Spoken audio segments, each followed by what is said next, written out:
নমস্কার, সোনালি কথায় সবাইকে স্বাগত। আজকে করে দেখাবো হোটেল, রেস্টুরেন্ট বা ধাবা সাইডে যেভাবে চিকেন কারি করা হয়, একদম পারফেক্ট সেই রেসিপি। সত্যি করে বলছি, এই রেসিপিটা একবার বাড়িতে ট্রাই করুন, হোটেল রেস্টুরেন্টে যাওয়া একদম ভুলে যাবেন। আর কেনই বা যাবেন যদি ঘরে এত সুন্দর বানিয়ে নেওয়া যায়। তাহলে চলুন শুরু করে নেওয়া যাক। আজকে 500 গ্রাম চিকেনের চিকেন কারি করে দেখাবো। চিকেনটাকে ভালো করে কেটে ধুয়ে পরিষ্কার করে নিয়েছি। চলুন এবার মেন রান্নায় চলে যাই। কড়াইতে দিয়ে দিচ্ছি সাদা তেল। সর্ষে তেলও করতে পারেন, তবে সাদা তেলে সত্যি ভীষণ ভালো লাগে। এবার 4 টুকরো আলু দিচ্ছি। আলুগুলোকে প্রথমে নুন মাখিয়ে ভেজে নিয়েছি একটু লালচে করে। হলুদ দিয়ে নিই, তাহলে আলু অনেক সময় পুড়ে যেতে পারে। আলু ভাজা হয়ে গেলে তুলে নিলাম।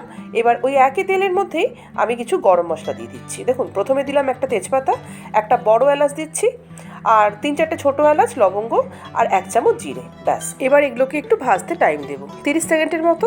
ভাজার পরে সুন্দর একটা গন্ধ বেরোবে, খুব ভালো লাগবে খেতে, দেখবেন। আচ্ছা, এবারে আমি দিয়ে দিচ্ছি 3টে কাঁচা লঙ্কা চিড়ে আর 4 থেকে 5 কোয়া রসুন কুচি।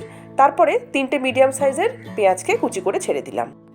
এবার পেঁয়াজটাকে দ্রুত ভাজার জন্য উপরে ছেড়ে দিলাম লবণ। 2 চামচ লবণ মিশিয়ে দিলাম।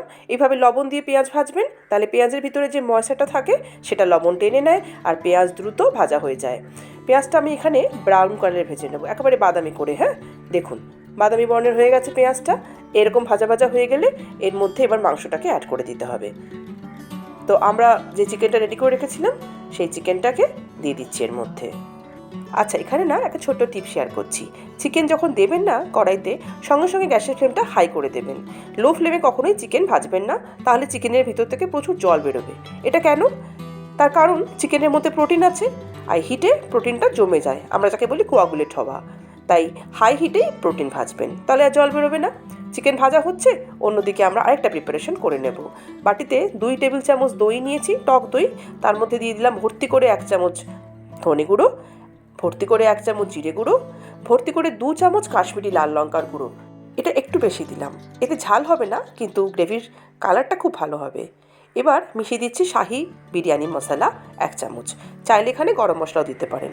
আর দিয়ে দিয়েছিলাম 1 চামচ হলুদ গুঁড়ো। এবার দেখুন পেস্টটা কি সুন্দর কালার হয়ে গেছে না? এইভাবে দইয়ের পেস্টটা যখন চিকেন কারিতে অ্যাড করব, দেখবেন চিকেনের গ্রেভিটা কি অসাধারণ খেতে হয়। অন্যদিকে আমাদের চিকেনটা সুন্দর ভাজা হচ্ছে, আর এখানে আমি আলুগুলোও দিয়ে দিয়েছিলাম ভাজার সময়, ওই ক্লিপটা মিস হয়ে গেছে। দুটোকে সুন্দর করে ভেজে নেব। তাতে কি হবে, চিকেনের টেস্টটাও খুব সুন্দর হবে, চিকেনটা সফট হতে থাকবে। এবার এর মধ্যে দিয়ে দিচ্ছি আদা, রসুন, কাঁচা লঙ্কা বাটা ভর্তি করে 2 চামচ। আর একটু কষিয়ে নিলাম। এই স্টেজেই দইয়ের যে পেস্টটা বানিয়েছিলাম সেটা দিয়ে দিলাম। দইয়ের পেস্টটা মেশানোর সঙ্গে সঙ্গে গ্যাসের ফ্লেমটাকে কিন্তু আবারও হাইতে দিয়ে রাখবো। দিয়ে বেশ ঘন ঘন নাড়তে নাড়তে এই মশলাটাকে কষিয়ে নিতে হবে। তা যদি না করি, ফ্লেমটাকে যদি কমিয়ে রাখতাম, তাহলে দইটা কেটে ছানা হয়ে যেত। তাই এটা অবশ্যই করবেন। এবার ভালোভাবে এগুলোকে কষতে থাকবো। ঢাকা দিয়ে দিলাম। গ্যাসের ফ্লেমটাকে একটু লোতে রেখে 5 থেকে 7 মিনিট কষিয়ে নিয়েছি। দেখুন আমাদের গ্রেভির চেহারাটা কি অসাধারণ হয়েছে। তবে এখনও কিন্তু রান্না কমপ্লিট হয়নি। এবার মিশিয়ে দিচ্ছি টমেটো কুচি। নিয়ে নিয়েছি একটা বড় সাইজের টমেটোকে কুচি করে। চাইলে এখানে আপনারা টমেটোর পিউরিও অ্যাড করতে পারেন। টমেটো দেওয়ার পরে আবারও বেশ অনেকটা সময় ধরে এটাকে কষাতে হবে, যতক্ষণ না অবধি টমেটোর কাঁচা গন্ধটা চলে যায়।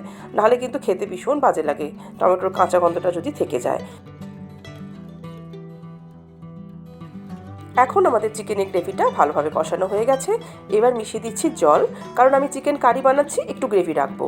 জলটা অবশ্যই গরম দেবেন। ঠান্ডা জল যদি ননভেজ আইটেমে দিতে থাকেন, তাহলে কিন্তু ননভেজ আইটেম শক্ত হয়ে যাবে। এবার আবারও কড়াইয়ে ঢাকা বন্ধ করে দিলাম। যতক্ষণ না চিকেন আলু ভালোভাবে সিদ্ধ হচ্ছে, ভালোভাবে ফুটিয়ে নেব।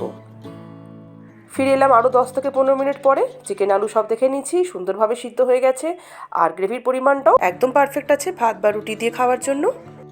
এবার একদম শেষে উপর থেকে 3টে কাঁচা লঙ্কা চিড়ে দিলাম। ভীষণ সুন্দর গন্ধ আসে এভাবে কাঁচা লঙ্কা চিড়ে লাস্টে অ্যাড করে দিলে।